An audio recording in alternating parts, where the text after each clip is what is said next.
Oh, hello there, everyone, and welcome to another Expanded Universe Book Club where we're going to be talking about Shadows of the Empire, written by Steve Perry.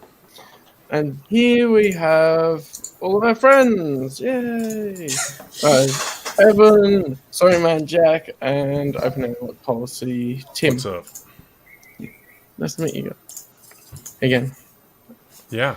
How are you guys going? Well, I'm doing fine. Busy day. Yeah, for sure. So Ryan, Ryan will probably be in for might be in, mind you. He's got a family thing going on tonight, so unfortunately, that's what's happening there. But yeah, we have guests again, Tim and Storyman Jack here to again talk about Shadows. So, I guess first things first. When did you guys first, read the book? 96. You first read it in 96. I seem to remember I got it off of a rack in a grocery store when I was so yeah, it was probably 95, 96, something like that. But yeah, it really stuck with me. There were some things there was only one thing really I really didn't like about it, but other than that, it was Star Wars. It brought me back into it. It had the feel of the OT. My only criticism is that Dash Rendar was just a stand-in for Han Solo. Mm-hmm. Yeah, a lot of people said that, especially at the time. So yeah, and then you already had Lando, who was already kind of a stand-in for Han in some ways. Yeah. So yeah, I wish I had my copy. I have the hardcover because there's a price tag on it. I think it's a Walmart price tag because back then they had those like lime green price tags. Oh, yeah. But yeah, it's in the other room. So yeah, I still have my original hardcover. So nice. So this was actually my first time reading it, but I've had this thing on my shelf for probably 2 years now. I just haven't gotten around to reading it. I've played the games, and I've read the comics before, but this first time again with the novel. And honestly, comics, that actually has Boba Fett, because there's some false advertisement on the back of the hardcover. I don't know about the paperback though. So we see the cover of this one. It's on the back. Okay, pretty cool. No, but the first time reading through, that's actually one of the first books I've read in a little while that I've actually read by hand, I should say, as I usually listen to audiobooks. But I was fully immersed with this one. And I will say that this is a very strong book. It definitely what Jack said is that it does feel like the original trilogy to me. It definitely does, and that's a very major plus to reading this. Yeah, for sure. I think I first read it when I started my YouTube channel, actually, because I hadn't read it before. And so that was near the end of 2018. Because, of course, I knew the story beforehand, and I'd seen bits and pieces, but I hadn't read everything. So I've been going through chronologically, and I got to it around then. I did my review of it there, which is cool. Yeah. So, I guess here's another thing, is that why don't we start with what we think, just first, just opening thoughts with this book. What time, how many times have you guys read it now at this point? And I guess, what do you think going into it? I should say. Like, what were you expecting out of this? First time reading it, what were you expecting out of it? Who's up first? I'll go. We'll go, Jack. Yeah. So when I picked it up, I was just desperate for anything Star Wars. Like I said, and I've probably read it, reread it 10, 20 times. I mean, I do that a lot. I have over 300, 400 books, and I religiously reread things. But I also study storytelling. So for me, that's a little different than most people. I usually pick something up every time I reread something. But going into it, I was excited because this was the crew back together, the original crew back together again. And like you said, it felt like Star Wars from the first line. It felt like the OT. And the EU has kind of a little different feel to it than this book did. This book was more, hey, look, you could make this movie and put it into the original trilogy, and it wouldn't hurt the original trilogy at all. It would actually enhance it, in my opinion. No, definitely it does enhance it. I will say it does enhance both of those movies. For both positively too.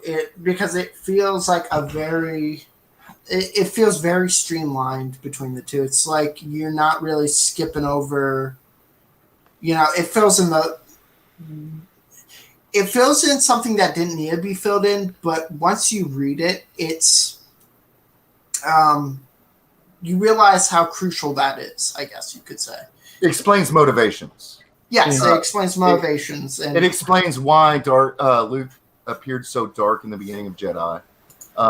It explains how he got his new lightsaber. The first time we've ever been shown how a lightsaber was built. That was a big deal to me. It made it more real. Yeah, for sure. And then Tim, what were your first kind of impressions? What were you thinking? Yeah, not impressions, but what do you feel before picking it up and reading it for the first time?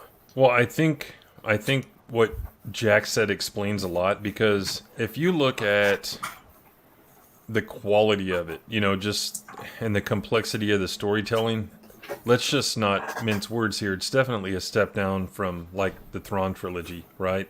It just is. But I think it's because it's a different kind of story and storytelling. Mm-hmm. That's the difference. I remember reading it at the time, and I wasn't that impressed with it. I was 20 years old at the time. So I'm like, that wasn't like a Zahn book, but over time I've come to appreciate it more. And in the last 7 years, I've come to really appreciate it, because finding books that actually are Star Wars, that becomes the value as well. So, at the time, I didn't think it was horrible. Now, I will say, we can talk about this later, but there are some other aspects of it that I didn't care for. But, the story kind of did what it did. It served a purpose that we've already talked about here.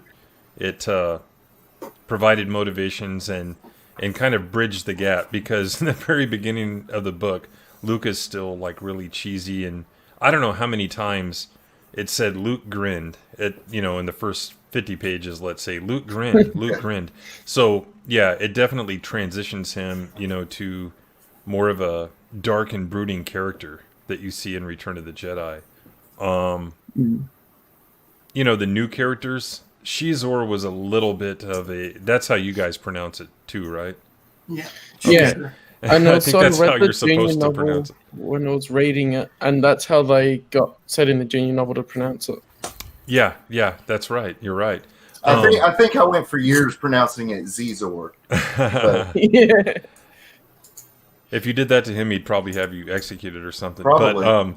But the thing is, I felt he was a little bit of a mustache twirling type of villain, but I guess it works because it's Star Wars, And then one thing it kind of at the time turned on its head was the whole, Palpatine as an anti-alien bigot, which has kind of been eased off in the last couple of decades. But, here's this guy that is potentially going to replace Vader as his right-hand man. So that was kind of at the time something that was a little bit out of place. But over the years, it's become more accepted. But yeah, the book at the time, it was.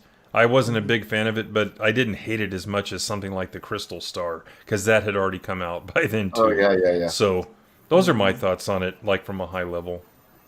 Well, and that's something a lot of people try to point out to all of us who love the EU. Because they're like, you guys are EU elitists, and there's bad stuff. Of course, there's bad stuff. Yeah. In there. But we won't deny it. The sheer size and amount of the content that is good so overpowers what's bad. And it only got better. Oh yeah. Oh yeah.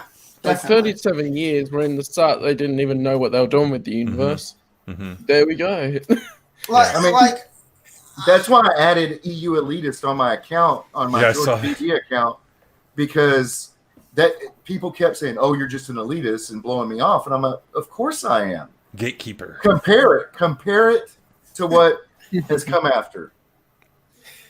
No, yeah, definitely compared to what's come after. You know, we're not going to turn this into like a complete Disney mainstream, but no. Compared to what comes after, like what has happened in the last 6 years now, you have a few highlights, but nothing really outstanding, like novel-wise, nothing outstanding comic-wise, besides, how Lucasfilm likes to tell Dr. Aphra.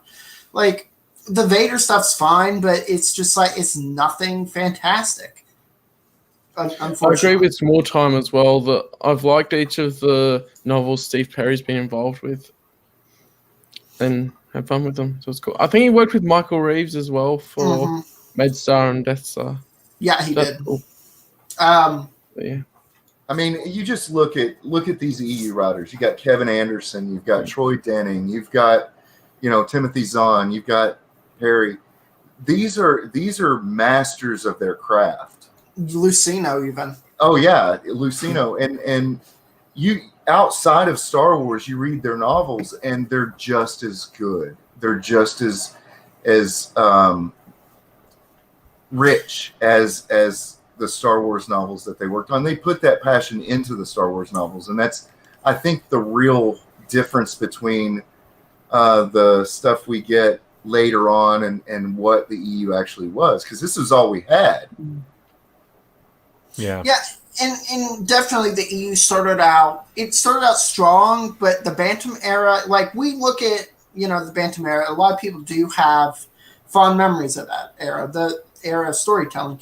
However, if you look at it subjectively, there's a lot of there's a lot more misses than I think hits in the Bantam era, I think, to me. Well, Bantam is famous for putting out dime store novels, and that's what they tried to do with the EU. Right. And dime store novels were really, really popular, and then they kind of fell away. And that's where they went wrong. They didn't see the difference in the growth of the industry. I agree. Now, but I'm just like thinking from a storytelling perspective, because there is some like forgettable novels to me with the Bantam era. Just look at when was last time somebody mentioned Planet of Twilight?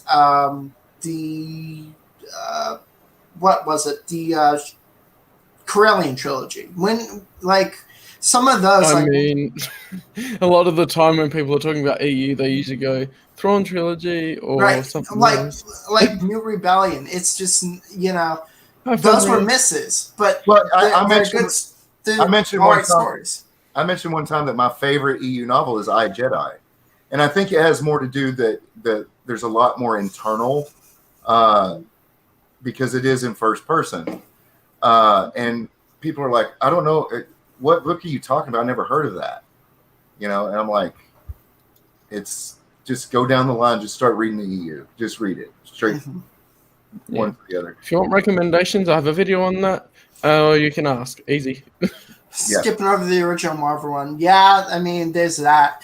I still need to read I've read bits and parts of the original Marvel run. I just need to read it all when I find the time. The Marvel run, now is one if you want to go back and see the history of what Star Wars was beforehand, and also you want to read everything and know origins of some characters. It's like awesome. Lumiere and everything. And there's also awesome stuff in there.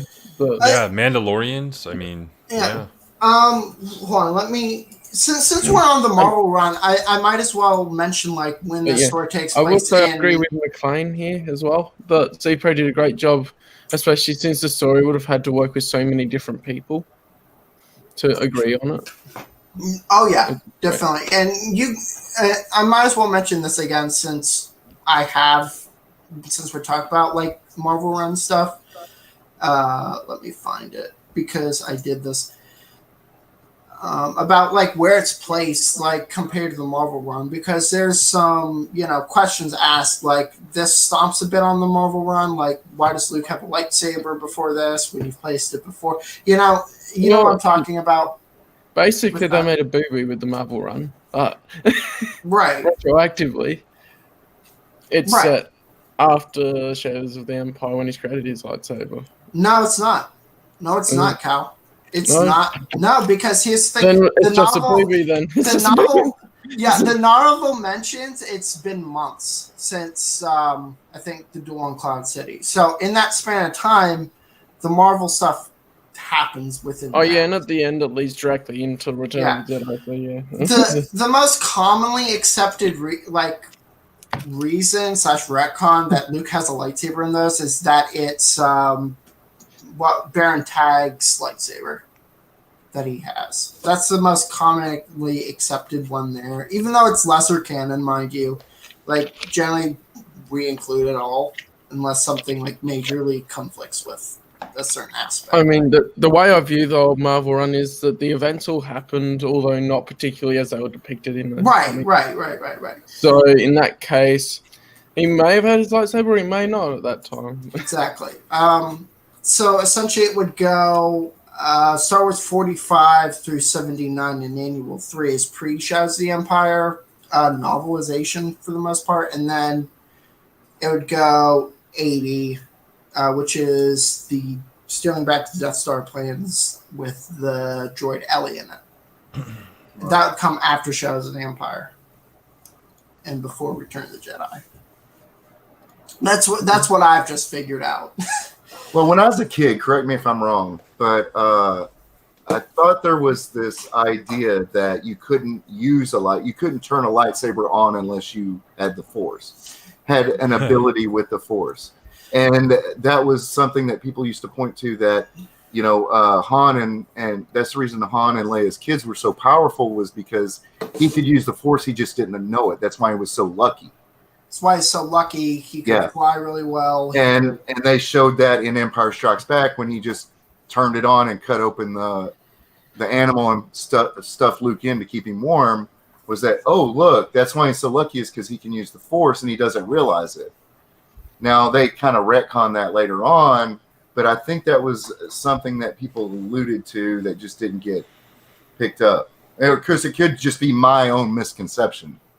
I'm not sure because from reading stuff, I didn't get that impression.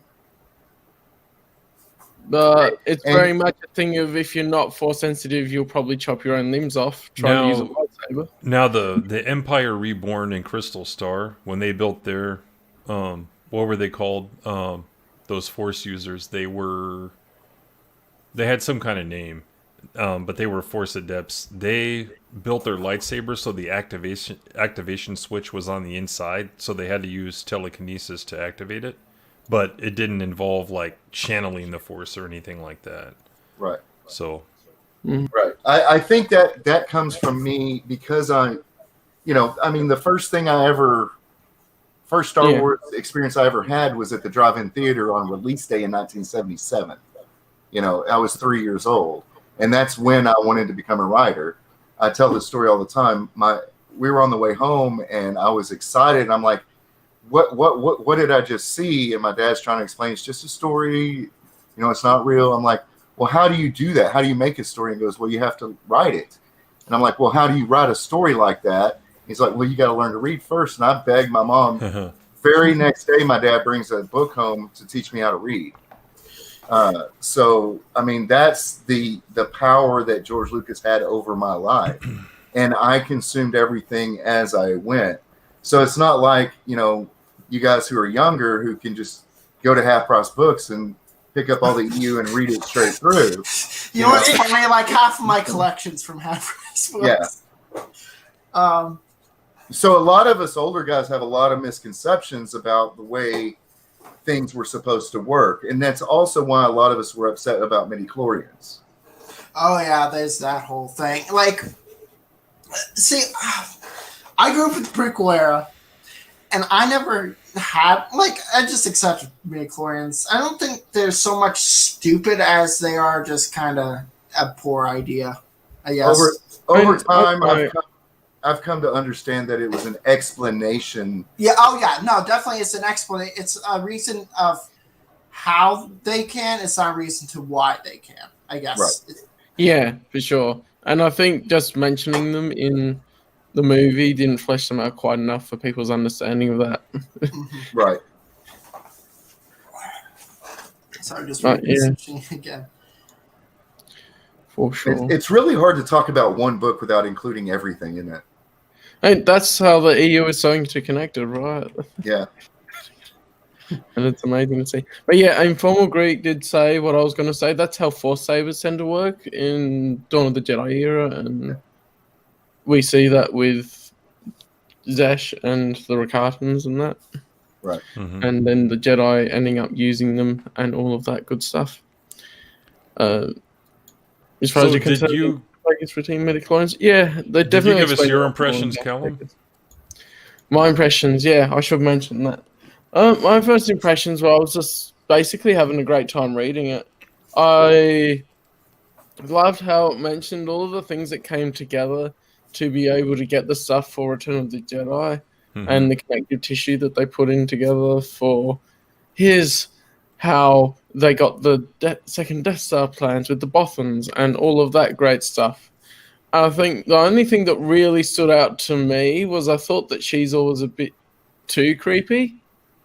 But at the same time, they want to make people uncomfortable, so I guess that was the intention. Yeah. Mm-hmm. Well, he was supposed to be like the evil of evil underworld guy.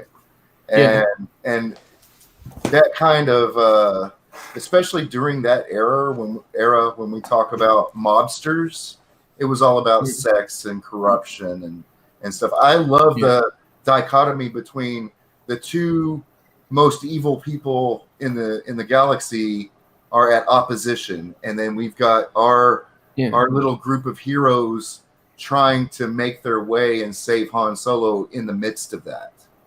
Yeah, for sure. And I liked the way that they made him sort of the opposite of Vader as a villain, because Vader's always full of anger and emotion, and then Shizor's the cold and calculating one, which is a bit like Thrawn, but different as well. Shizor reminds me of like a Thrawn James... wasn't as horny. Yeah, Shizor reminds me kind of a James Bond kind of villain, I guess. Just kind of plotting and scheming and just kind of looking out for his own ends and just being, shady, having his hands in everything type deal. Yeah, whereas Darth Vader's working to build something with the Empire, Shizor's looking to profit. Mm-hmm. Yeah, and his motivation for hating Vader was kind of awesome. How the city got destroyed, Right. And Vader, no, it didn't get destroyed. That virus got released, and Vader's just like, sterilize it. So that was kind of awesome. And the fact that Vader didn't know, I thought that was kind of cool. So I've already seen this on another world. It's called Honiger. We do not want this happening. These people are too smart to fall for us manipulating them for years. Yeah. Well, damn it. The virus is released. Do something about it. But, no. So the scene where he actually activates the green lightsaber for the first time, did that imagery match that deleted scene? I was reading it trying to think, I need to go to YouTube and find that scene that they released with the Saga collection about 15 years ago. Does it, when like R2's there and then he ignites it, does it I match think that? that's inside a cave. I'm having a moment trying to remember how it was described in the book. It says he told R2 to go inside the hut, inside of Obi-Wan's house, whatever. And then he's outside, and he's like hoping that he So it doesn't doesn't match blow that. up. Yeah. But I think for the most part, deleted scenes aren't canon unless they're No, meant to I be. know, but I'm just wondering for the purpose of. I don't think it does. Did he have because access from to that memory, deleted scene? the scene for the deleted scene was inside a cave when he activated it. It looked like So, it. Yeah. Well, I love inside- that they went back to Obi-Wan's hut in that as Yeah. well. Twice or 3 times. Yeah. Oh my gosh, that was like infuriating. Like, it's like, oh, they're back at the hut. No, they're back at the hut again. Oh, Now we go into Coruscant. Yeah. it just, oh my gosh. Let me see this. I'm just double checking the book with the epilogue. In Ben's house, I took a deep breath, reached for the doesn't mention it, but that the book would literally, because he records that message for R2 in that cave in the deleted scene. So that would not be the same. Yeah. Which is, it's all right, but it's like, it wouldn't work in the same thing. But it's pretty much, for me, it's pretty much the same thing besides, building it, more like tweaking it. Yeah. So the scene could exist, but just not in that form. I guess you could say. Yep. Yeah, I don't think that was told in full either. I don't think so. I think there may have been a short story somewhere, but I haven't read it, so I'm not sure. I know that there was a short story for Honegger, but I don't think there was for Folly. No. Okay. Obi's Hut is better than Pizza Hut. Better than Pizza. Yes. Pizza the Hut. Yeah. But yeah, what's also great about Space Shadows of the bugs. Empire is at the same time that I read it, I played the video game, and I also had a read of the comics, so that it was all together. And it's really amazing how it tells all the different aspects of the stories in each of the mediums, because basically it just doesn't have a movie, and it has a whole soundtrack and everything. Yeah, and they refer to the game like in the novel too, so that's kind of cool. Yeah. And it was Part meant with to be Dash. consumed as a multimedia experience. Oh yeah, it was a movie without a movie, is what they called it. Yeah. You have a few things where some things don't exactly line up. I'd have to let me find it, because Soundtrack and everything. this is the thing, the comic and the novel is that Caesar talks to invite Jabba to Coruscant with his meeting with before his meeting with Vader in the comic, whereas in the novel it's the other way around. Okay. You have some slight variances on what in which order stuff goes in. Yeah. But that goes back to it being created by a committee. Right. And I think this also goes back to, how are we going to lay out these panels and stuff in a comic book? What scenes do we want told here and here and here?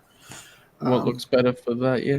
Oh, we have Teresa Martin joining us. Hello! Yay. Hey, Hello, Teresa. good evening, Teresa. gentlemen. Hello. So Teresa, can you tell us about your political beliefs, please? No, I'm kidding. I thought we were talking about Star Wars. We We are. are. Well, he meant Empire or Rebellion. He Yeah, meant yeah, that's what I Star meant. Wars. Oh. Well, okay, if we just stuck with the original trilogy and the prequels, of course I'm on the side of the Rebellion. There If you we're go. talking the sequel trilogy, I want the First Order to wipe out all those SOBs. They don't deserve to live. No. Kylo Ren did nothing wrong. Nice. You missed the last book club, Teresa, right? The what did we Zombie book. Yeah, we had Red Harvest. That's Red right. Harvest. Oh, that was a good book. I It was liked Red different. Harvest. It was different. Yeah, it's Yeah. different. Yeah, I I was liked it. unable to be prepared for it. I wasn't. I was really busy, so I wouldn't have. I'd have just faked it. I'd have just gone, yeah, sure, it's great. Yeah. Ryan's busy tonight, so I wasn't able to read it. General Kenobi. Let's see. Small time. Have you purchased the Shadows of the Empire album? I was surprised when that came out recently. Yeah, you mean the vinyl? The vinyl. Yeah, the vinyl came out. I actually still need to buy that because just for the collectability of it, and I want to get into vinyl. Yeah. I don't have a way to play it, and I haven't seen it. If I saw it in a shop here, I probably would have. But they're probably not going to sell it shop wise. They're probably only going to sell it through that site because it's too niche of something to be put on store shelves and mass produced to me. And there's other vinyl records and stuff, but yeah. So Therese, we were talking about Shadows of the Empire, obviously, and so what were your thoughts about it overall? Yeah, what were your expectations before going into it? I should say.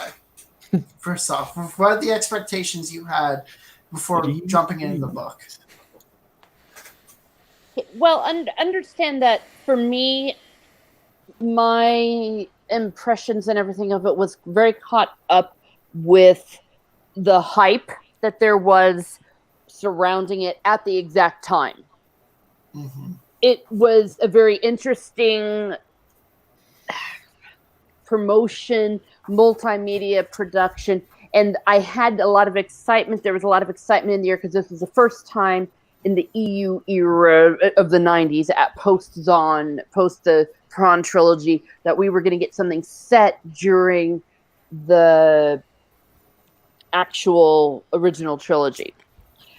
Yeah. I enjoyed those aspects of it. It was kind of fun, but my impression at the time and my impression even today is a little bit meh. It was thinking, okay, fine. Because it's always suffering from, whenever you do something like this, it's always suffering from the fact that all of the characters had their arcs. Now, didn't they? In the movies.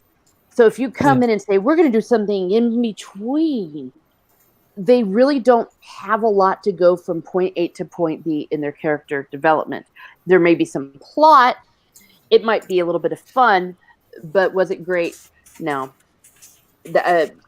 But it's not bad either. It's not the way I feel like about the Jedi Academy trilogy or anything like that. Though I love Kevin J. Anderson. I think he's a great guy, okay? It was just a little bit meh.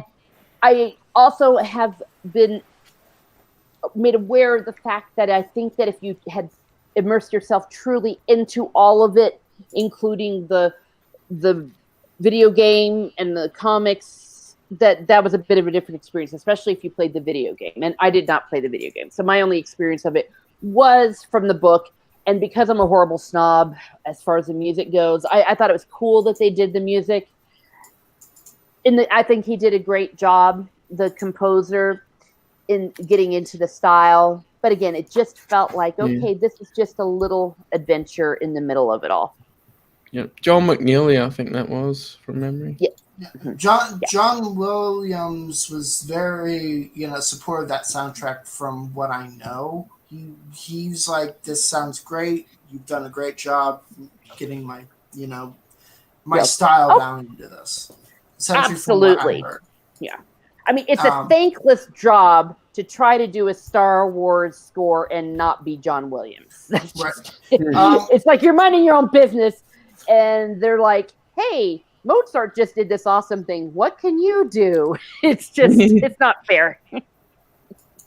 Yeah. But I think some video game composers do a great job of that as well. Like the one that stands out to me is Mark Crispy. So yeah, it's definitely great people there as well. Mm-hmm. It's good. So why don't we get to, let's see here, with the Ultimate Mini Shadow comic. Those two comics, they're essentially mini comics. They're just simple, like 4 or 6 page comics of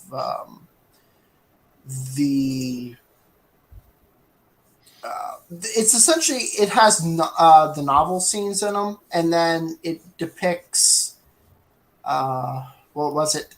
The beginning of it's essentially like Battle of the Bounty Hunters. If any of you have heard of that pop-up comic book, it's essentially that again, but it's just a miniature version of it. But they're very. You don't really need to read them to understand what's going on. There's a little scene where Vader practices with an ASP droid, but besides that, it's just, you don't have to read them. Okay, so let me ask this. Now that we've kind of gotten a somewhat negative review, if we want to call it that, here are some things I will say about the book that could have made it better. So number one, there's not a lot you could do here, right? Because you can't upset the events of Return of the Jedi. You can't kill anyone off, so there's no kind of risk or anything like that. But my biggest complaint about it, and some parts were kind of hard to get through, I think the writing style is very juvenile. So just imagine this story, the same exact story, maybe with a few tweaks here and there, but the same story written by like James Luceno 15, 20 years later that is deeper and richer. Because imagine Darth Plagueis. That book, if it had been written differently, it could have been kind of bad. But the way that he delved into everything, imagine if this story, they had done that. And yeah, we got character motivations, but imagine if he had gone deeper into Leia's psyche. It was really juvenile, the way why do I feel this way about Han? And, stuff like that. If they had gone a little deeper there, this book could have been like a great thing. And that's one of the biggest misses I think they had. Now, we don't know if he was told to write it that way, even though it was an adult book, and even though there was a junior novelization as part of the multimedia project. It just seems like if this book had been written more with a more advanced reader level, I think it could have been awesome. So I will say that's my biggest complaint. Yeah. No, I totally agree with that. Sure. I think it may have been also being told to do certain things, and maybe the page count, like they wanted to keep it within a certain amount of pages, and so that if he delved into it more, maybe that would have gone over too much. Yeah. I also think they probably were also on a bit of a time crunch with kind of this. Again, this was mostly to pad out between, because they knew they weren't going to make that prequel date that they thought they were in, I think, 97. So I think they had to work kind of quickly to devise something. But from what I know, with that, mind you that this era isn't my era of expertise in Star Wars. So I know the dates for the prequels changed a few times because I was a subscriber to Lucasfilm magazine. In fact, you might have seen some of my magazines, that I've put in videos and tweets, but they would change it every couple of issues. It was 96. No, it's 97, so I actually have a few of the episode 1 kind of like covering that stuff, insiders, because I got those actually yesterday. I got a few more yesterday. I mean, some of the ones I have date back to like 90, 91, so they were even talking about it then, So, and Young Indiana Jones Chronicles had to happen first because that's what he used as a test bed for all the CGI. Because believe it or not, a lot of the scenes there, like the backgrounds are CGI, like crowds of people and buildings and stuff like that. So it was definitely ahead of its time. I don't think it was a great show, but it was definitely a test bed for the special editions and then the prequels. So and it was a fun show, if nothing else. Yeah, it wasn't bad. It just it kind of was campy and The thing about Lucas is that he's a story guy. Like he can come up with the concept, but he needs somebody else to execute it. Yes, in my opinion, like a Spielberg or like a. The guy Hirschner. I mean, that's the thing, is he's so creative. That's why he comes off as being very socially awkward, in my opinion. Yeah. I've worked with people like that. Yeah. He's definitely he has a good eye for, you know, design, because definitely like a lot of the prequel designs very great. You know, there were tons going through him every day. And then you have Academy Award winning actors and actresses in that movie who act like they can't act. Right. You know, I mean, Yeah. However, they still like George. They still like George. Like, Yeah. point taking Natalie Portman. And not a very good editor. Honestly, the people who really made A New Hope were him, right? And his wife, right? Well, Yeah, not he even never her. It divorced was his wife. Should it have was kept her around. Chew. Yeah, it was Chew and the other guy that took all this footage and said, you know, let's make something out of it. And then John Williams, if they had gone with a disco soundtrack in that movie like the studio wanted them to, that would have been terrible. So those people, and then Ralph McQuarrie, right? Those people really made it. He had the idea, but without them, that rough cut he made was so awful. Like they've shown some of it in some of the documentaries, like the scene in the land speeder when, like the close-ups of him and 3PO. Just he doesn't. He's he not just a good leans editor. back. He's just like trying to reach for something, and it makes the scene awkward. Yeah, he's an idea guy. That's and it was a big perfect idea storm. guy. It was He a perfect was storm with magnificent the at world building. Mhm. That's one of his great keys and skills is world building. He's got an eye for design, and he's got one for world building. Not really so much one for. I guess I should say he doesn't have one for. Cal, what would you call it? Like an eye for direction. Yeah, direction. Yeah, directing and script writing. I mean, he's decent. Hey, Callum, faster and more intense, please. Faster and more intense. Faster and more intense. Okay, so he could write dialogue a lot better, and he could do a lot more if he hired another script writer. He said his ideas to the script writer, went there and did all that. Now do it in an American accent. No. I can only do a stereotypically I want bad. faster and more intense. I need There you go. faster and more Faster. You know how more Natalie Portman intense. switches, and I guess so did Leia's a few times, but Yeah, it just. Yeah. I think that if he got someone else to write a script, but he told the ideas to the person and they formed his ideas in collaboration, it would have been there as well. I mean, like, just take. I guess you kind of see, like, you see in comment sections, and I'm just saying this as an example. The Clone Wars is better than the prequel movies. Not. I mean, you're comparing a movie to a TV show. Number one. The only thing that makes the Clone Wars good is the clones, in my opinion. Yeah, I hear that a lot. But it does have, like, comparing dialogue and that compared to, say, the prequels, it's much more down to earth. It's much more realistic, is what I'm saying. And that's because Lucas took the advisor role with that, is because he just, you know, and that's where George is good at, is at an advisor role. That's a point where he can just kind of go and approve stuff, mind you, and then let others who are more qualified for it do it that way and come out with a good product. But anyway, I think we're getting off track. Let's get back to the novel, I think. Former Geek did ask if people have read the prequel and sequel comics for Shadows of the Empire. No. For Shadows of the Empire? Yeah. yeah, I have. Because I have there's the Shadows Gertie of the comics. Empire Evolution, which is the sequel comic. Yeah, that's the one I have. Yeah, Shadows of the Empire. I got forget which ones the prequel ones are right now. this one. The prequel right. is Shadow Stalker. Shadow Stalker is all right. It's nothing to write home about, but it ties in. I gotta get It's essentially a tie-in and essentially retcons Guri, and not retcons Guri, but it retcons the two humanoid droids in the old Archie Goodwin newspaper strips. It retcons them into human replica droids.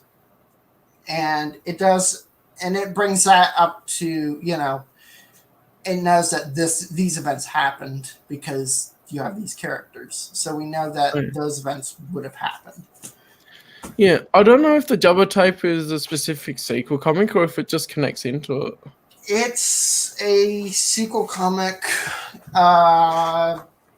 Yeah, it's a 'Cause, sequel like, comic. yeah, No, I it always is. feel like it's one big story, and certain things connect a little Yeah. bit more to others. But yeah, The Java tape deals kind of with the big Giz and all of, like, essentially the fallout from that. yeah.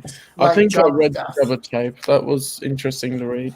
Also explains Oh, how Giz survives getting a rock to the like a boulder to the back of the head. When I think in the novel it says he died.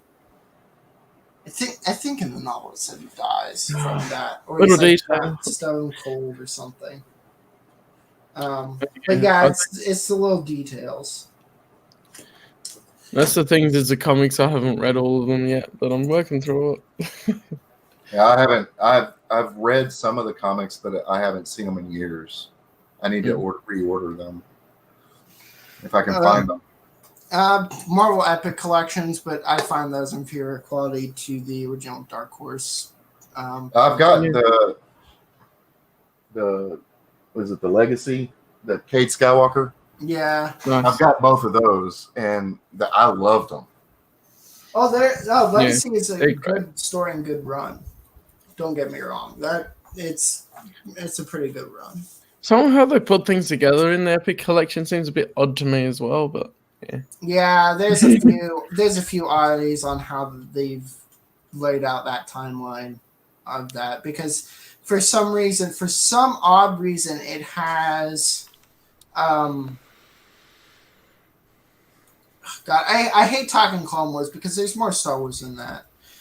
But this is just one of the oddities I've noticed is that it has the what is it? It's Darth Maul death sentence before the Dreadnoughts of Rendiliark.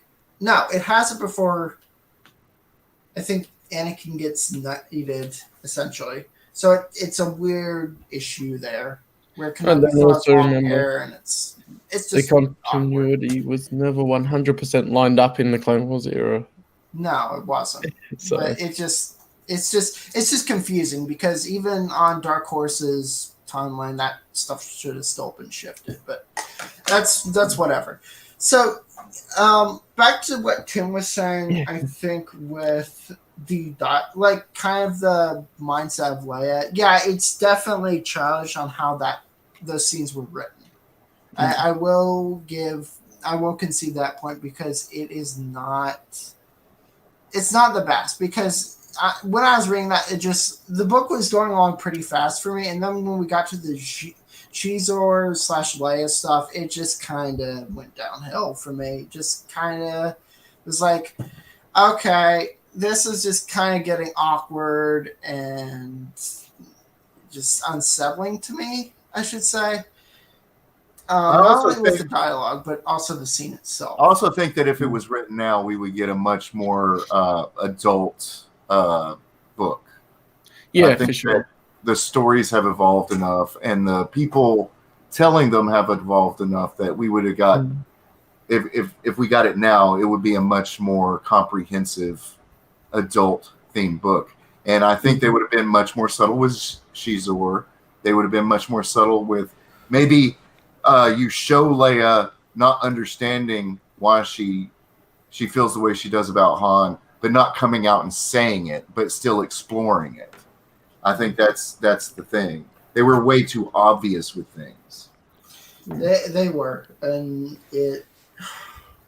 Yeah, I mean that's the target audience of the time as well. With a lot of Bantam era compared to Del Rey's, their target audience was a bit younger, and then as Star Wars evolved more, and the audience that went in the first time, and the kids that grew up with seeing Star Wars in 1977 as a kid, then they could bring more of the adult themes to the books as well for those fans. Mm-hmm. Right. No, and another thing, again, as you're saying, like if they bring Lucino in, like again, if it was written now and more, more mature, more darker themes and elements, that I would be really interested in this book. There's other things in the EU that ties Shizor to a few other things. He's made pop-up appearance here and there. but I don't think we really get to the real depth of his character. I really don't think. Like, again, he's just kind of surface level to not 2-dimensional, but 2.5 dimensional. He's almost 3-dimensional, but he's not flat, I should say. Does that make sense? Sort of. Yeah. He's not as comprehensive a character as he should have been. Right. That's what I was saying earlier. Like, if, man, I'd love to see, not to redo another author's work, but if someone like Luceno took this, and just redid it and got really deep with the characters, right, and maybe added 100 pages, I think I would eat that up. So, oh yeah, maybe almost someone could do a short story that they say ties into Shadows of the Empire and goes into that a bit more with certain scenes. Yeah. Right. No, I'd be fine with a short story to go along with that. What else? I'm just trying to think what else. So I got the whole thing with the Bothans in the book as well. And that's right. Yeah. We had the I liked the tie in there. I thought that was clever. Many Bothans died. Bringing us this information. And they were on. It was Bothawui or Kothless that it mentioned. Like Bothawui. This is probably what first mention of Bothawui or Kothless. It was Bothawui's the first. Cothless was first mentioned in the Heir to the Empire source book. Was it? Mm-hmm. Not in the Heir to the Empire novel, but the source book. You're pretty good with that. Yeah. That's remembering that off the top of I your have head. a photographic memory when it comes to useless knowledge, and I guess you could consider. No, well, I guess it's not same, useless but- anymore because we have YouTube and we can make videos out of And it. Oh, yeah. you're using it now. Yeah. Let's see. Yeah, there's so much I've forgotten, and that's why people like with they'll comment on the manner. I'm like, I've probably forgotten more about Star Wars than you've ever known. Yeah. Yeah. Mm-hmm. I can't remember everything. No, not. There's like we were saying. There's 37 years of content, and even the bad stuff has good things in it. You know. But we weren't like these people now. We could take the good with the bad because we knew there was more coming. And we know that overall it makes a good overall plot. The tapestry's there. Yeah, the tapestry. For sure. Teresa, you haven't been very talkative. Oh, well. Well, what's to say? I think that I've kind of shared my thoughts. Have y'all talked about Dash? Not really. Not really, no. Yeah. Yeah, because I don't like him. Young Han Solo light. And he's a exactly, ginger. and it was so obvious that's what they were trying to do. They were trying to fill the void because Han was all frozen to make a little clone of him, and I'm just like, I think, die. I think Tim said it best earlier. They already had Lando to fill that position. Yeah, they did. They did. Dash is very unnecessary. Like, okay, take him. So essentially, you can replace all the Dash scenes with Lando for the most part. Just think of it. You can replace all those scenes with just Lando. They had to sell Outrider toys. I mean, come on. Yeah. I mean, I like the YT 2400. I love that chip design. Yeah, I was going to mention that. Do you think it's a possibility that the reason why, though, they went ahead and did go with him is because it was not just the books they were thinking about? They were trying to think about something for the video game. And that they need a character like that. But even then, if you're looking at the video game, you can easily include Lando in that role. Like you can base the video game. Oh, he wasn't on Hoth, though. No, well, you don't need the Hoth thing. But then again, that's probably just to sell the game. Play about Hoth. Well, you could have been Luke, though. Is the point there? Yeah. You could have had a mission as Luke, and then you switch over. Yeah. But I was going to also mention, I did say that too, I like Dash more in Shadow games, and that may be a thing towards the writing as well. Because they could have written him as they do in Shadow games in a way that makes him more unique and a different character than Han. So. he was just a really annoying, sneering asshole in the book. And that's exactly what he was. I wish we got more of Lebo or something. Like Lebo, I don't think they even explore him very much. Just in general. Like include both of them more, but I think Lebo has 2, 3 scenes in the entire novel. Yeah, he's got more in the video game. And even then, that's just not that much. But definitely, no, he's discount Han Solo. He's what you'd go down to Dollar Tree. It's like a full action figure of a T-Rex, okay? And then you go down to the dollar store, okay? And it's just like one of those miniature rubber ones that come in a big bag. You know what I'm talking about with the other dinosaurs? It's just like hard plastic. It's essentially what Dash is. It's like, oh, you want a dinosaur? Here you go. We got this. So discount Han Solo. Yes, he's definitely discount Han Solo. He's definitely in this story anyway. It just they tried to make him a little bit different. Like, okay, Han hates droids, so let's give him a droid, right? Yeah. Stuff like that. It's funny how Han has droids, and then you go around in the Marvel comics and going, Luke is a droid lover, yeah. I was gonna say keep Lando away, like Disney Lando away from Lando. So I was thinking when I mentioned Marvel comics, I was just thinking the old run. I don't think any of the new stuff. Right. No, you know what's bad about that the whole stuff with Valence seeing Luke and going, he loves droids. He's working together with droids. Yeah. The thing is with him is that I think Dash could have been a good character, and Shadow Games. I haven't read it, but from what I hear, Shadow Games is pretty good.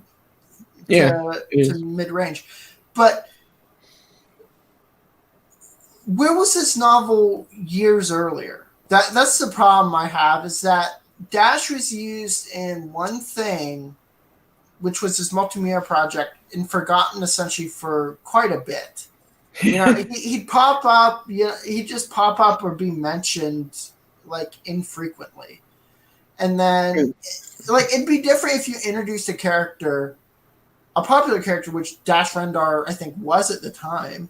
Correct me if I'm wrong. Just for kids or whatever. People liked his design and everything as well. Exactly. Which is one thing that is good. But I like his design too. But they didn't capitalize on it. They didn't flesh out the character with other books. Other things he made a brief at-end appearance of Shadows of the Empire Evolution. He had Shadow Games, which was a novel that should have come out probably 5 to 10 years even before that. The thing is that they didn't capitalize on this character, and he's just kind of wasted. And by the time that they did, he's still that character that is discount Han Solo at the end of the day, even by Shadow Games, because by the time that they got to Shadow Games, it was 2013, 2012, around there that they released Shadow Games. Some of what the chose to bring out was interesting at that time. It was essentially being thrown out. So they didn't have time. I don't think that this character had time to be fleshed out. They didn't want to flesh him out in the entire time after Shadows of the Empire. And that's a problem. They may have just been like, well, he's discount Han Solo, so leave him and we'll just have Han Solo in the stories. Yeah, but that's still just a wasted character in Dash Rendar. And they could have done a lot more with him. Right. Because I think I was just having a look. He's only, after Shadows of the Empire Evolution, he's only mentioned in one little short story in Insider. Exactly. And they could have done something where he returns with the Yuuzhan Vong. He could have, but this discussion kind of reminds me of a Disney character.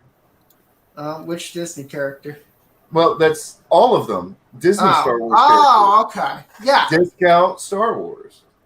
Yeah, Josh is just there, just to be there. He serves no purpose in this novel but to tie into the other stuff, which is the video game.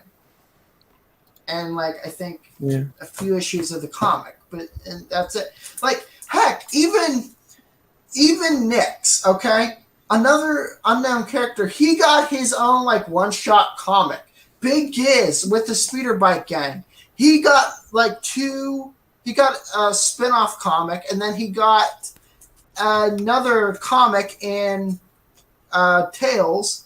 And then on top of that, these characters were later mentioned in the Clone Wars Secret Mission Junior novel. Like, these characters, who is not supposed to be as important as Dash, who are background characters, have more appearances than Dash damn Rendar to me. Like, it blows my mind. He's just a wasted discount solo.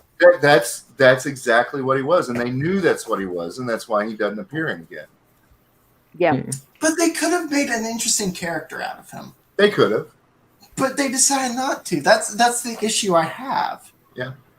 Well, but here's the thing. If he sucked, why keep doing something that sucks when you could do something that's awesome? True. I don't think... See, here's the thing, is that I don't...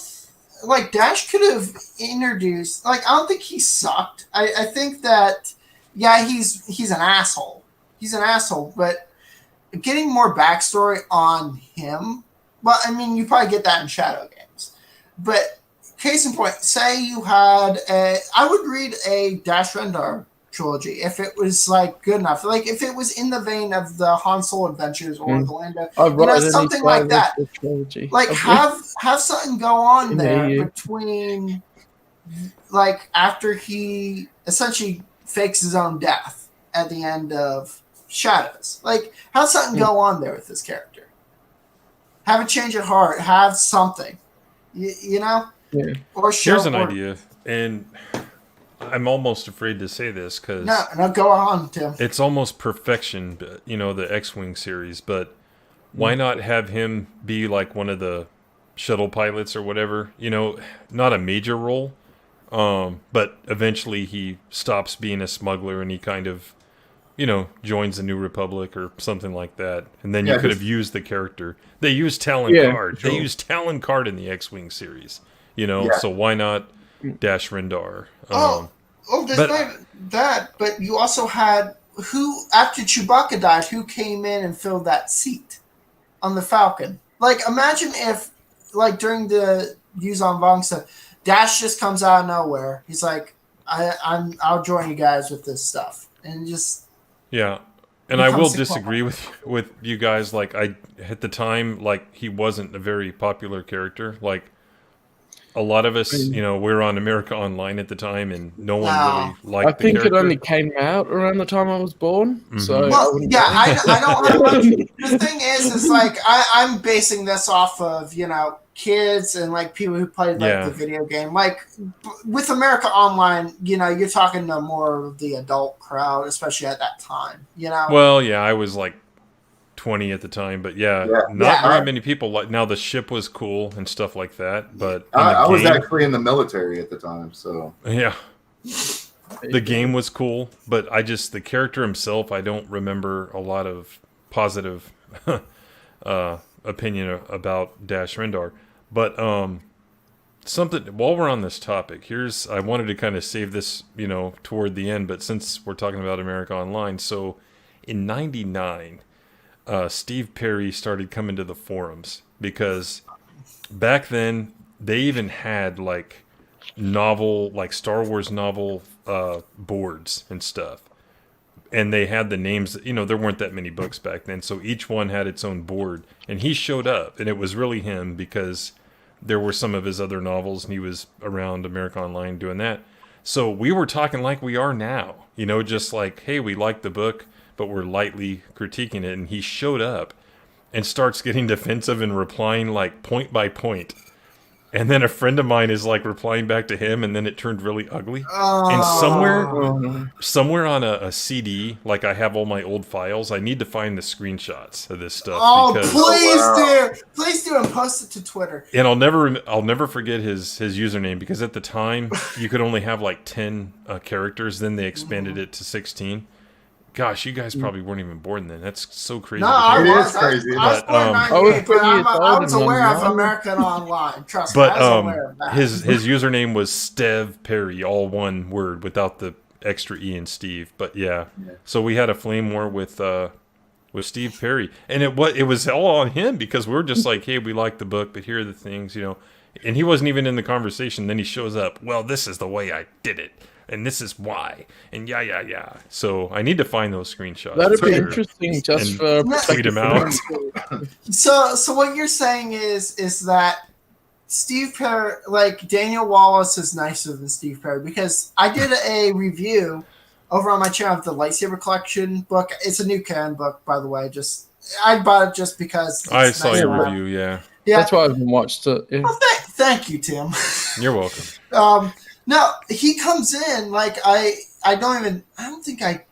tagged him like in the Twitter post, and then he comments on my Twitter feed, and then he comments on my YouTube channel. It's like, thanks for the review. Like, not everyone can be a hit, but I forget exactly what he said, but it's just very supportive, like, of me, and just like, what's going on. Well, that's like he's been following me for a while too. It's like when we talked to Troy Denning. He was really magnanimous about the things we didn't like, and he was a fan. You could tell he's a fan. I met him at C2, so yeah, he's a good guy. Right. I've met John Jackson Miller, and I've met Zahn. I think we've all met Zahn at one time or another. I haven't. I've never met him. I haven't. But I got I'm to too far talk away. to Aaron Alston, and I have a photo with him, like when I don't know how old I am in that picture. I'm like 26, I think. But he was at C2 as well, and he came into the panel room early. And I had actually brought Starfighters of Adamar with me, because it's actually my favorite Star Wars book. And a lot of people are like, really, that? But yeah, it is. Was that his final book? No, not even close. No, he wrote a it bunch wasn't. of NGO stuff. And Well, Legacy Well, of I'm the talking Rebellion. about Star Wars. Like, I met Zahn recently, like a year and a half ago. There's a guy opened a shop in Allen, and it's just Star Wars resale stuff. Everything's Star Wars. It's just Star Wars. And he does events, or did before the coup, where he would have, people that wrote things, or people that did the artwork on some of the cards, and he actually got Zahn to show up and do some signings. So I actually have an autographed copy of Heir of the Empire. I spent like way too much money for it, but I mean, I got a little 5-minute conversation with Timothy Zahn. That was awesome. No, Nice. like I've met Jason Fry as well. Like, even you guys can have your opinion on Jason Fry because he's still writing for New Canon or whatever. Haven't met the dude. Dude's a cool guy. Like, I actually own. You know what's funny? I actually own his copy of Star Wars Darkness, that comic book. I actually bought his copy. The one about Voss? Yeah. Yeah, Yep. great storyline. Yeah. So if you go on his YouTube channel where it's essentially him like showing off his collection, that is now in mine. That book is now mine. So Nice. no, I had a good chat with him. I have the Essential Atlas also signed by him. No, cool dude. But Cal, what authors have you met? I don't think I met any EU authors. Oh no. That's my picture from 2002 with Because Olsen. I've always been here in Australia. Where is it on your Twitter? Yeah. No, I just shared my screen. Nice. Oh, look at you, man. Oh, Yeah. look at the Glasses baby. and all. Mm. Glasses I don't think and I've all. aged very much, to be honest. It's Okay, but yeah, well, that's so, me. so to prove this, you gotta go put on glasses and you gotta stand about like 15 feet. I wear back. glasses at night, so But what's really cool about living in Texas is you can go to Austin, and eventually every famous person you like comes through Austin. Mhm. I was sitting in the park. I'd gone down for a writing convention about 2014, and the guy who plays Ash, Evil Dead, I know who you're talking about. He's also in the Spider-Man movies. I just had a brain fart. Yeah. He walks up and sits down at my picnic table and starts eating his lunch while I'm eating my lunch. And I look up and I'm like, "Oh, you're that dude." And we just had this long conversation. Bruce Campbell. Bruce Campbell. Oh yeah, Bruce Campbell. He was great in Burn Notice. I'm like, there we go. I'm like, that was surreal. If I would have thought about it, I would have recorded the thing, but I didn't think about it. Just some random guy walks up and starts sitting there. I mean, I bet it's like this guy. Hopefully, this guy doesn't know who I am. It's like, wait, are you? Well, I had oh God! The thing is that I had an Evil Dead shirt on, and that's why he said he walked up and started sitting there. Was that I was just eating my lunch and he just walks up and sits down. and that's awesome. So yeah, you never know who you're going to see around here in Dallas or in Austin, either one. It's kind of a hub. And then here's me like, I'm in Australia, guys. I may have seen someone at a con in the distance. Somebody will come down to Australia. I believe that, Cal. Yeah, I mean, I go to cons a bit and stuff, but I just end up not having the money to be able to actually go up and talk to them. Yeah. Well, cons are so expensive now. Yeah. They didn't used to be that way. Can we also talk about something in this novel which just blows my mind? I mean, that's the point of this stream. Yeah, I know, but can we talk about how they destroyed Caesar's entire palace with 2 thermal detonators? Can we talk about how they destroyed the entire palace with 2 thermal detonators? They had so many secret passages. You just put them in the right spots and it crumbles. Yeah, I was going to say what they were doing. Of course. They had engineers on staff. Yeah, they had R2 on staff. There you go. There we go. Probably the weirds of the world. Him and 3PO were too busy piloting the Falcon to rescue them. That's another 3PO was piloting the Falcon. That's one of the things that I never could understand about the prequels. Yeah, they explain that they wiped 3PO's mind, but why did R2 never go, hey, don't you know who Luke is? Or 3PO. Hey. No, he wanted to keep the secret. Yeah. At the end of I think it's like at the end of episode 3, it's like as soon as he's told he's getting his mind wiped, you hear R2 just chuckle, It's like haha, you get he's just been screwing with 3PO all these years. It's just one big it's just one big joke to him. Yeah. It's even like he was leading 3PO on at the start of A New Hope. It's like, secret mission, important mission, what are you talking about? Yeah. No, but I don't know. It's just the whole place blows up with 2 thermal detonators. I'm just like, that is an entire palace on Coruscant. 2 thermal to me, is it just weird? It was weird. I just think that thermal detonators are just grenades in Star Wars. They're a bit more powerful than normal grenades. Oh yeah, but it's not gonna. It is a bit. 2 is not gonna. But not 1 is just gonna blow a freaking destroy half a palace. Well, in the OT, you got the impression when Leia presented that to Jabba. Well, yeah, that it was going to destroy his whole palace. Well, I wouldn't think it's his whole. Well, he was right next to him. I always got the impression at least the room was going to go. Yeah, but not an entire palace. And a grenade doesn't do that. Mm-hmm. Yeah, thermal detonators are generally a lot more powerful than what we consider a normal grenade. A bit more like a C4. Right. Not just like if it was a normal grenade. Just imagine. I don't even think shrapnel would pierce Jabba. It's like slug body. I don't think it'd even go through all the way. The train works. So. Right. Yeah, but that's choking him. That's different. It's not like impaling him.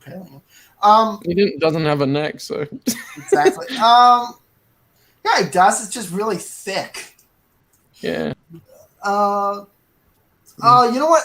A funny part in this book was Shizor hiring Palpatine's gardener. Do you guys remember that scene? Yeah, I did. And then it's just like a brief, like, offer this man money, offer him twice as much as what he's getting paid. It's like 2 chapters later. Oh yeah, it's unfortunate about your garden. It's unfortunate that my previous gardener took a fall. It just so happens. Palpatine, did you know I hired your gardener? Yeah. I always wanted to write a story where 3PO revisits the homestead and he's wandering around and there's a little mark on a table that says 3PO was here. And he's like, who put that there? Because apparently, he served Anakin's mom while Anakin was growing up with the Jedi. Yeah. The whole time he was there. Mm-hmm. So I really wanted to, I like seeing things like that.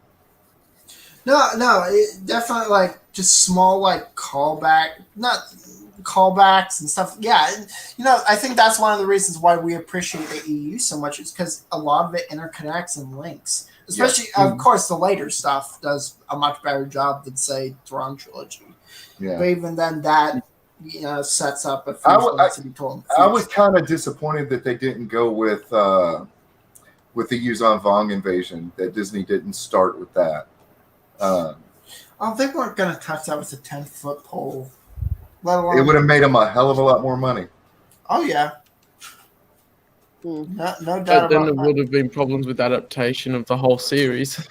Yeah, probably. They would have had to leave a lot of stuff out. They would have to leave a lot because literally, I don't think you can do an Heir to the Empire movie in its entirety. Just case in point, just compare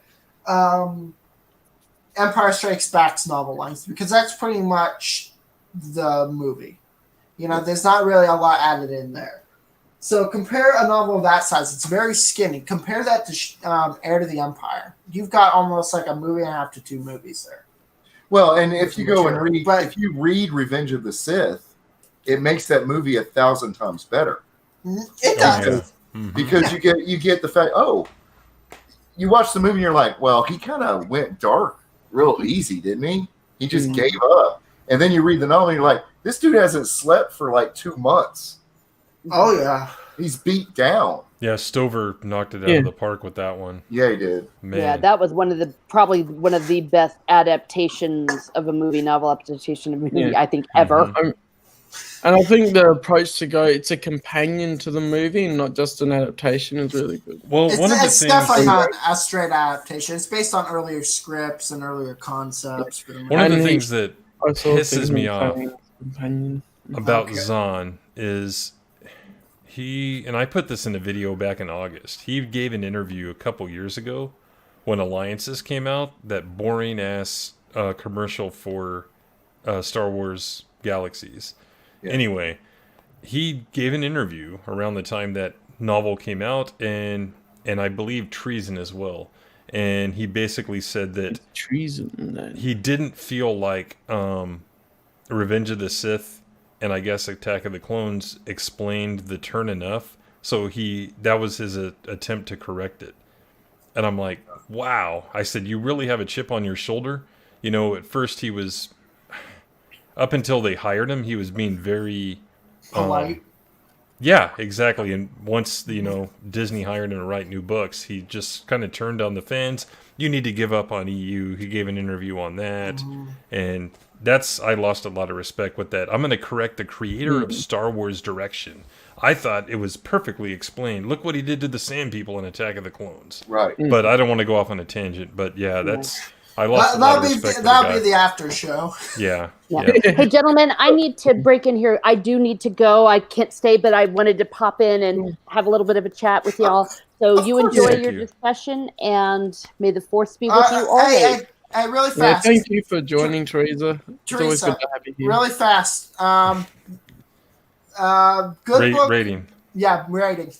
1 out of 10. Oh, Okay. Goodbye.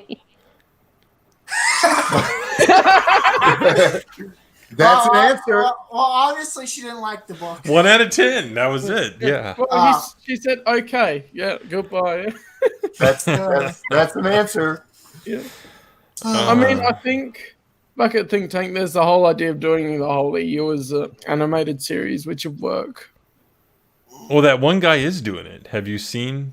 No, Yeah. he's been We're doing videos. doing Heir to the Empire as the animated ones. I've got things on my channel if you want to subscribe. Where we've been watching it, and I've been watching it with a mate, and we've been talking about it, which is cool. Yeah. And that's the great thing about George is he always encouraged people to tell more stories. Mm-hmm.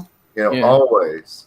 And I mean, there was about, I don't know, 3 or 4 years there where we were inundated with a lot of fan stuff that was good. Mm. You know, terribly acted, but you know, you get what you get what you get. Good ideas, and their fans made so. Yeah. But like Western Games did that great in the RPG stories because they let people submit short stories in, and then actually publish them officially if they met the standard. And we played a Star Wars game that I wanted to adapt in a story, but what it did was it followed another old hidden Jedi who was a drunk, and he lived on Alderaan. And this kid, Tristan Rawl, was a orphan, and his parents were Jedi, and they actually come together. And it takes place during the time that Luke's running around with everybody. It's just it's the same. It's a parallel story. And I always thought that those kind of fan fictions was because you see the same story from a different perspective with the same kind of, not the same characters, but the same, because this character was very goody two shoes, uptight, like the old council would have been. You can't do this, you can't do that. These are hard and fast rules. Mm-hmm. Whereas Luke was kind of playing. They didn't tell him the code for a reason. They did that on purpose so that he could follow the Force and not a code.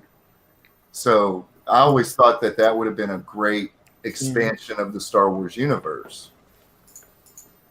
Yeah, and it'd be interesting to explore that sort of idea, trying to follow the Force in its own way, because it's interesting when you get the fan-made things and how different people interpret the Star Wars universe a bit differently and how that will play out. Yeah. Could we talk more about the multimedia project? Yeah, of course. Yeah. So how many things did they have? The novel, the junior novel, the comic, that Secrets of Shadows of the Empire book, which it was an awesome like behind the scenes type thing.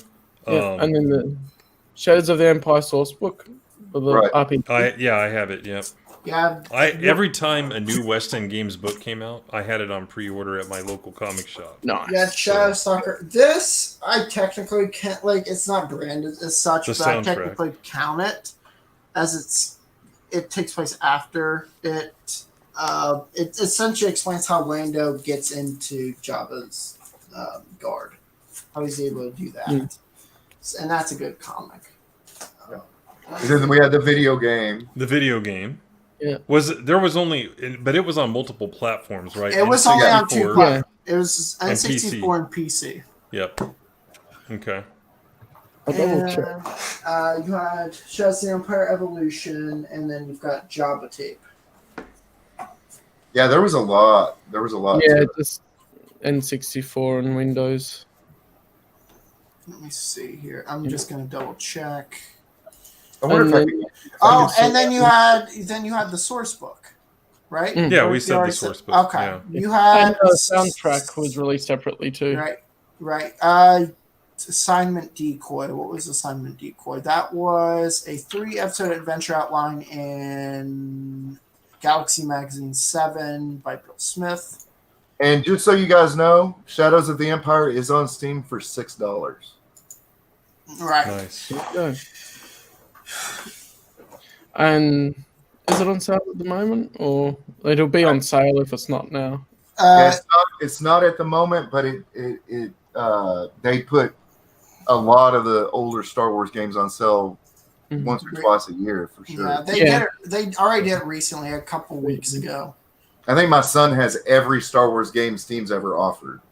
Damn. Yeah, I got there's a Star Wars complete collection on Steam that has pretty much all of them. Oh yeah, the Topps trading cards drawn by the Hildebrandt brothers. Yeah. Right. Speaking of which, that's what I went to look for earlier, and I can't find it. I have a poster of the Shizor Hildebrandt art. Oh wow. In fact, it may be on the back of this right here, but I don't think so. I think it's from a Galaxy Collector pullout, and I know I had that sounds room. about right. I don't know what I did with it though. But it's quite big. I had it on the wall at one point, but when I arranged all this shit, I took it down. So and then I guess including the Topps cards, you include the figures as well. Which actually, yes, I have Shizor. I wanted the Outrider. Yeah. Let's see here. Battle of the Bounty Hunters. Oh, nice. Nice. I think I'm missing one of them. You're missing you're missing the Coruscant Guard. Because they did Coruscant. No, it's Luke and Coruscant Guard. Unless you have that. That's Luke and Coruscant Guard. Okay, you've got that then. By the way, pretty soon I'll be releasing a spreadsheet that has hopefully 99% of the expanded universe action figures ever released, and I think it's standing at 207, believe it or not. Hey, if you send that to me, I'm gonna send that off to I've got a friend Mike my friend Mike Fessler, I believe. I forget his last name. Everyone knows Mike. But it took a long time to do some research and some of them are high dollar. Now, how are you going to tell me like a 3 3/4 inch Darth Plagueis is $70 on average on eBay? Tell me that's not a figure that people would buy. Exactly. I mean, come on, and it's Black Series as well, but it is the smaller Black Series. I honestly love this section. Jaina Solo. It goes for $200. Like wait, are you serious now? Yeah. Oh, the small one. Okay, Cal's got the small one. I think from the collection. It was $28. You're Australian, right?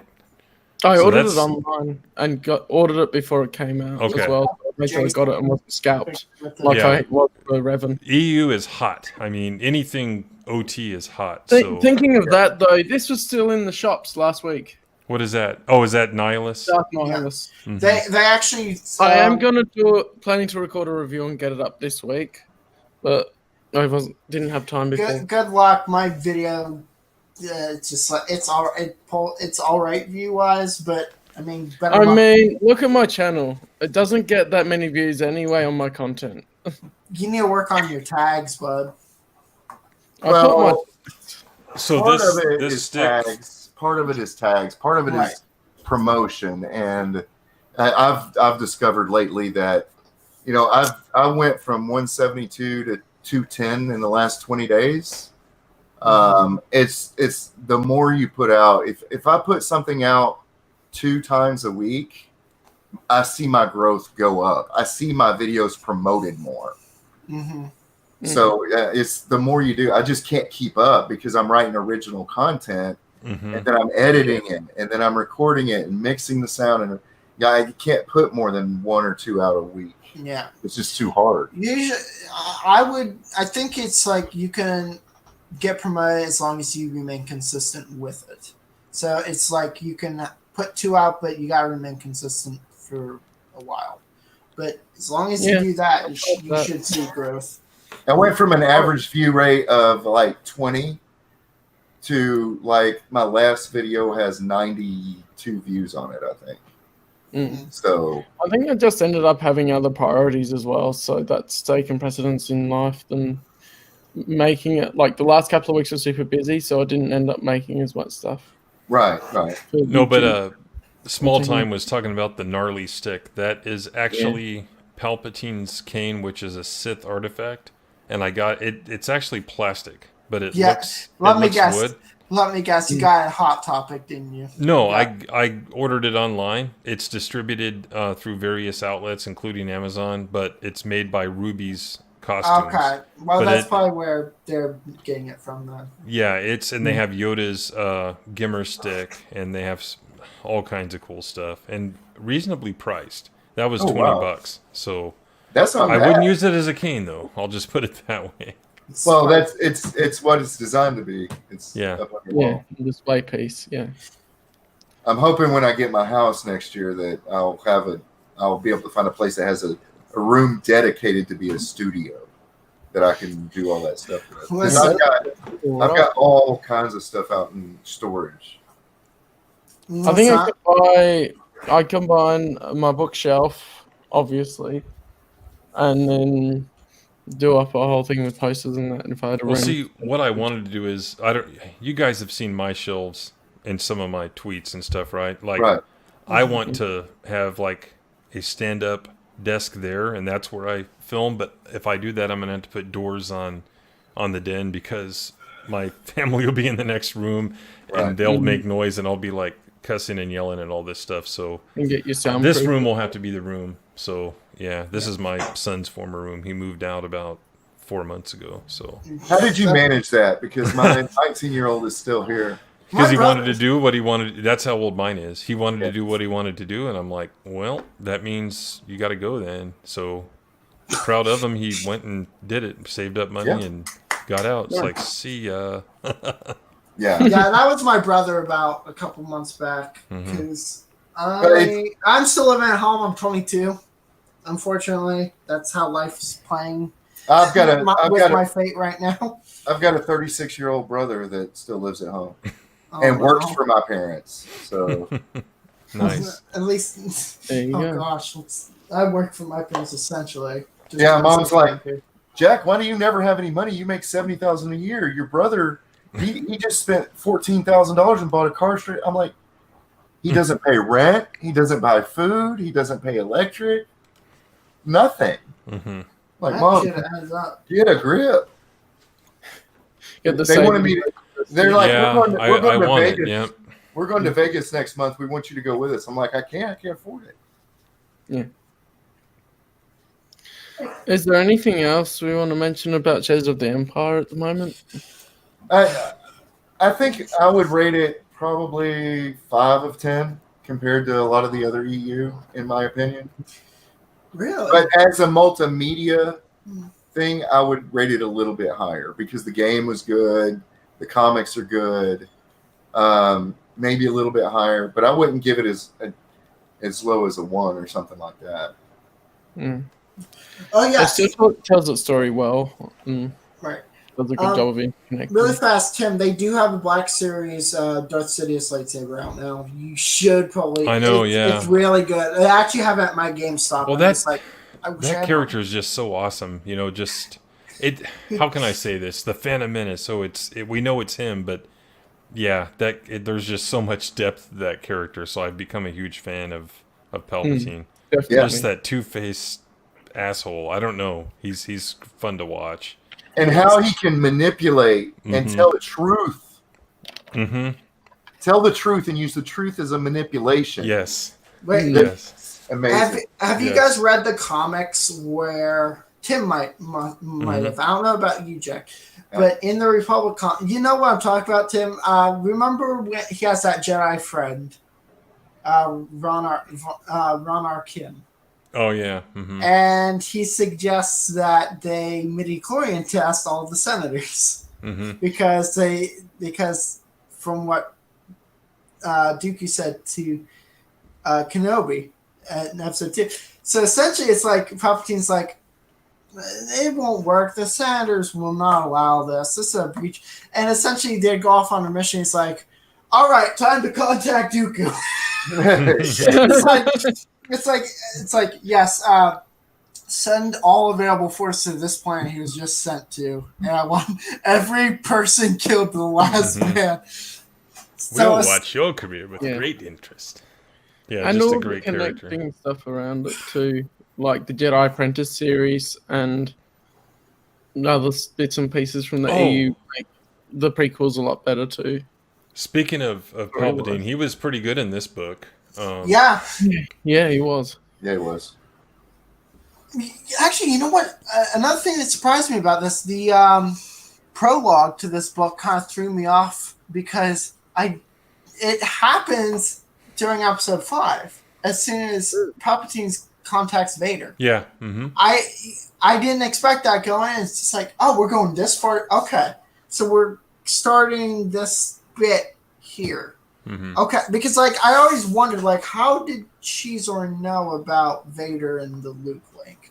Because I never read this, and I've played the game though and the comic, but that never gets alluded to how he knows in those. Mm-hmm. So I read Shaz. I'm like before this, I assumed it's just probably Shizor's spies or something figures it out, but I'm just like, oh, okay. He's in the background, and he's essentially off camera in episode 5. Off the holo camera episode 5, just watching this whole conversation. Right. Yep. So that was very interesting to me. So what's your rating, Evan? Oh boy. I'm gonna say I mean I like this book. It just at the later half, like 3/4, and it starts to slow down for me. I feel like it's a good book. It's a decent book. I'd probably rate this 5 or 6. It's not awesome, but again, as Jack said, if you combine this with the rest of the Multimedia Project, it's great. It's a great book. And, I've got to probably put this up a little higher than what he has it. Maybe 5.5, maybe 6.5. It's definitely higher than, I think, Outbound Flight for me. Actually, they're about the same. They're about the same with what's going on because I don't know if it's just these types of books where it fills in this gap of where this needs to happen. This book is essentially written to fill in a gap. Right. And maybe it's that takes my interest down with this, but I'd rate that about the same as Outbound Flight. I honestly think it was a great idea to do it. Oh yeah, I do, and it was something that we needed at the time because I think a lot of interest in Star Wars was starting to decline at the time. Right, and then the original trilogy came out in theaters and just kind of revived that interest again, like picked it back up, right? Yeah. And then this followed suit during that.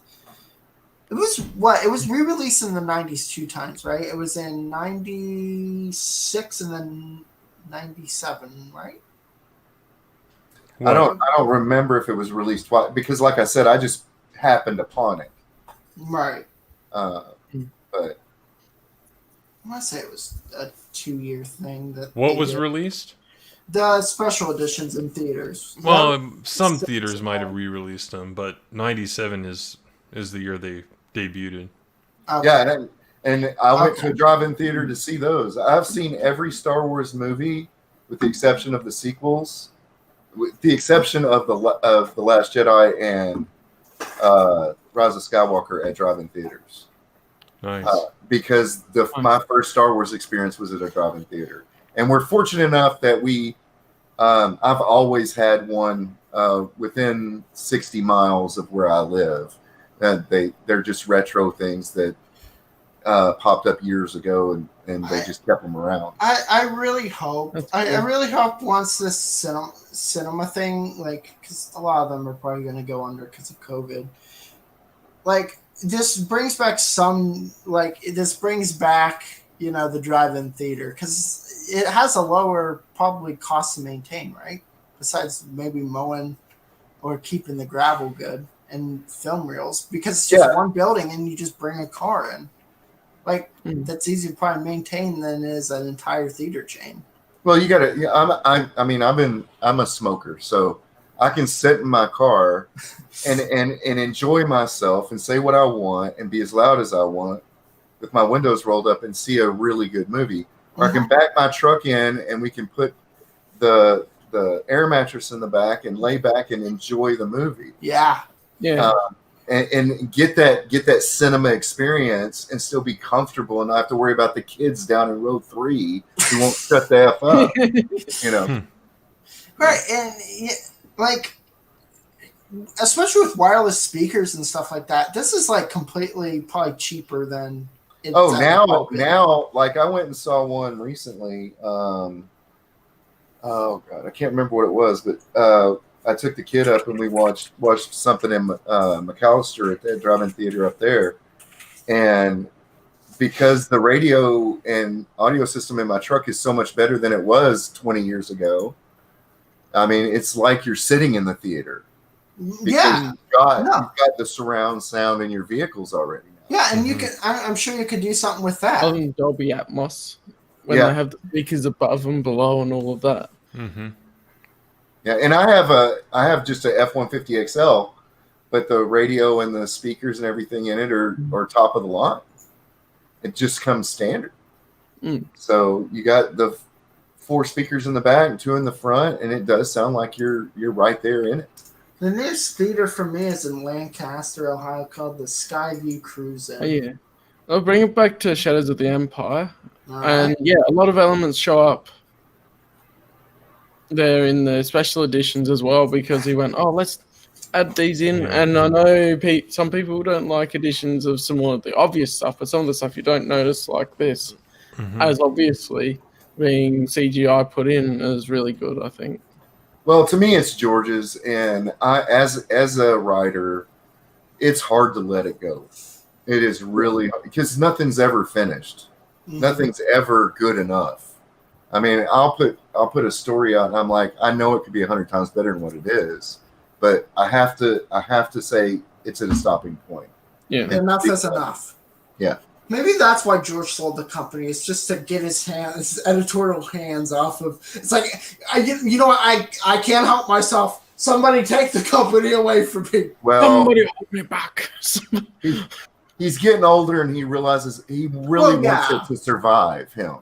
He really does want it to survive. At this rate, it's not going to survive. I don't know. I think if they just take a step back, hire some decent writers and do what the EU did and release some stuff, kind of clean it up, and then just start from scratch with a brand new story. Like, see, here's the thing. I wouldn't be mad with this. Like, the sequels are bad, yeah. But the thing, part of the sequels in my mind is that they need to start again, but they need to do a better way of integrating shit better, is what I'm saying. Like, just the novels themselves, just try and polish a turd. It's not. The novels don't fix anything. Like within UCAN, they really don't fix anything.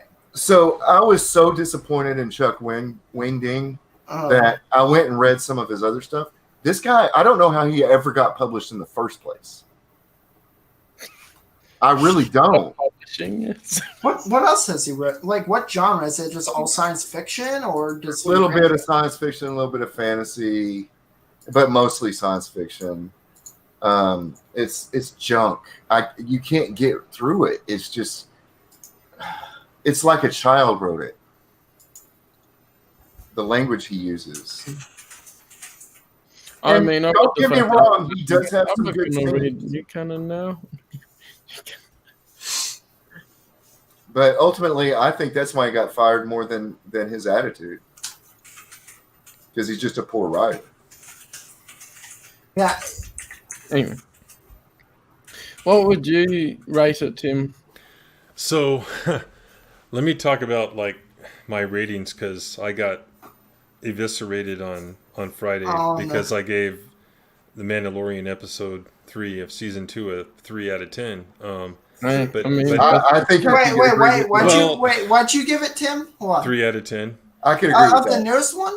Yeah. Okay. Because here's why. Because okay.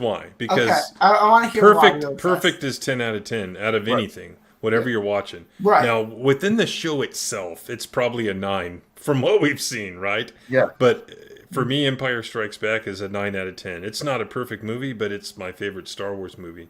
Right. So Empire's at 9, right? So where is an episode of The Mandalorian that was okay, but I had a lot of problems with?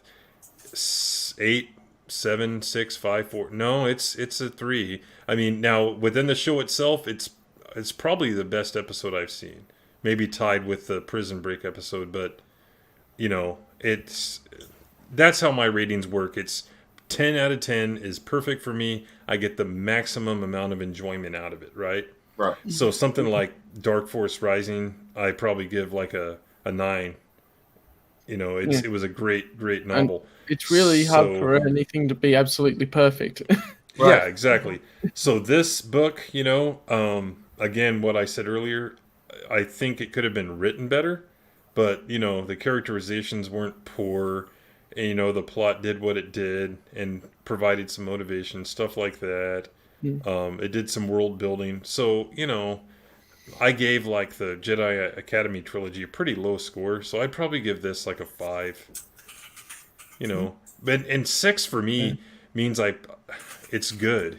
So 5, yeah, it's good, but yeah, I felt like it could have been written better. So 5, I think, is fair from my standpoint.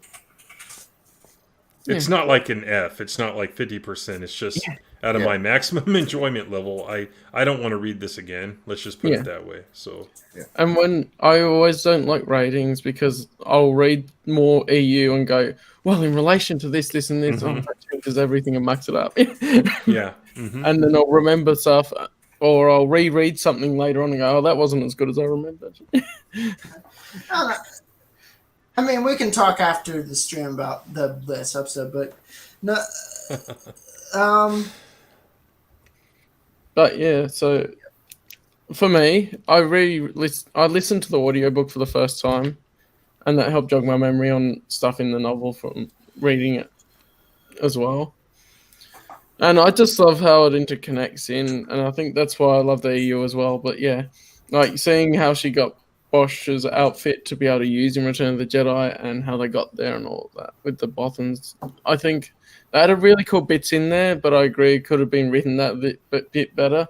But maybe it just was the time on each of the sections. Like they tried to put too many ideas in the one book and they could have fleshed out less ideas. But that'd be something to do in the writing phase. And he was probably told, put all these ideas in. We want to connect it all into that leading up. So, yeah, I'll probably give it a 6.5 or a 7 because I really enjoyed reading it. And 6.5, you said? Yeah. Okay. And just because, I mean, I rate things high in the EU anyway because I really enjoy it, unless it's something that I really don't like. Like, if I read The Crystal Star and I go, well, that was terrible, then I'll go, yeah, that's not good. But usually I go, either I'll really enjoy something or it's good, could have been better, average, or just not good.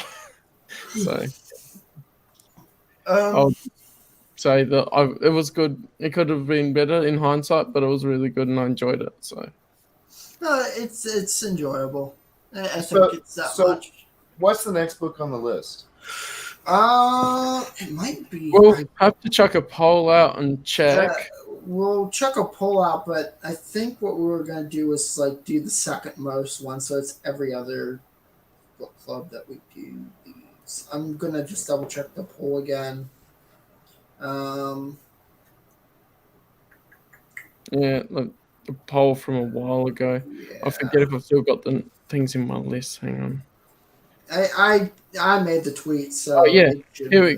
I've got some from before, like from the original poll before you put it up and change some things. So what were the ones? The second place one was iJedi. I'd be in for that. Yeah, I know, and Ryan wanted to do that one, but we kind of got sidetracked because we moved up the Halloween episode. Right. So we kind of got sidetracked with that, and then everyone got on show. And this is one that you can't listen to the audiobook for. I know, you have to read it all the way through, and it's gonna be somewhat of a oh boy, here we go kind of book, because it's just gonna be like, I gotta read through this because it flows really quickly. To me, it does. I'm wondering. since people are probably going to be busy for the holidays, I'm wondering if we skip book club next month or do something else like a holiday kind of thing, because I'm just thinking like how big iJedi is, and because it doesn't have an audiobook. You know, it does have an audiobook, but it's abridged, so you don't get any. And a lot of audiobooks from back, like the Shadows of the Empire audiobook was abridged as well. No, but there's an unabridged version, Cal. There's an unabridged. Okay. But I'm just thinking of that because also we are also down a week because we had that delay. I'm wondering if we just pick up. Well, it's probably something y'all need to talk to Ron about too. Yeah, we'll communicate things with people and exactly. But because if people can't get the book in time to read it properly, then we'll have to account for it. Yeah. If not, we can check another pull up, but I think Ryan wants to go ahead with iJedi, and you know what? I'm kind of interested in iJedi as well. So that might be the final. Yeah, I wanted to get Shadows in though because it's ESP's 50th anniversary, and that just kind of coincides with me, and that that's an extension on Empire. So yeah, sort of both. Right. Because it leads into Revenge of the Jedi, yeah. Return of the Jedi. Right. So I want to do iJedi next, and I think Ryan does, and that's probably what we're gonna do. So how much is that new book that they're releasing that has supposedly George's thoughts on the sequel? What he wanted the Archives book. Oh my gosh, those things are wild. I think it's like 200, 300. It's ridiculous how expensive those things are, and it blows my mind. I might actually get it. Because here's the thing: is that the Chronicles books, which they're fun, they were like only like what $75, $100, whereas these archives are like outrageous almost. Thinking about getting that and then going through it and then sending it to Ryan to go through, because I'd like to hear his perspective on it. Right. All right. So before we end, all right. This is Storyman Jack's YouTube channel that I'm dropping in the chat right now, and then I'll put open airlock policy as well. Thank you. Thank you very much. Appreciate it. Thank you guys for joining. Yeah, it's always good to talk to other people that like the stuff. So yeah. Yep. And it's great coming back and talking about the EU. It just feels like it's been ages. Yeah. Yeah, especially when you're slapping around Mando newbies all the time on Twitter. Always fun. Hey, you don't have to slap them around if you don't watch it. This is where the fun begins. Well, I don't pay for Disney Plus. My kid does. So, and we used to joke that his two favorite franchises on Earth are Star Wars and Harry Potter. So he was born with a lightsaber in one hand and a wand in the other. But if it's Star Wars, he wants to consume it, whether it's good or not. And he'll tell you whether he didn't like it or not, but he wants to at least experience it. I think that's a good thing. Yeah, I mean, I'm at the point where I'm just like, I'm not getting no enjoyment out of it, so I'm just going to leave it and stay with the EU. Yeah. Yeah. Cool. Oh, thank you everyone for joining in the chat and watching as well, and we'll see you next time. See ya. See you guys. Have a great week.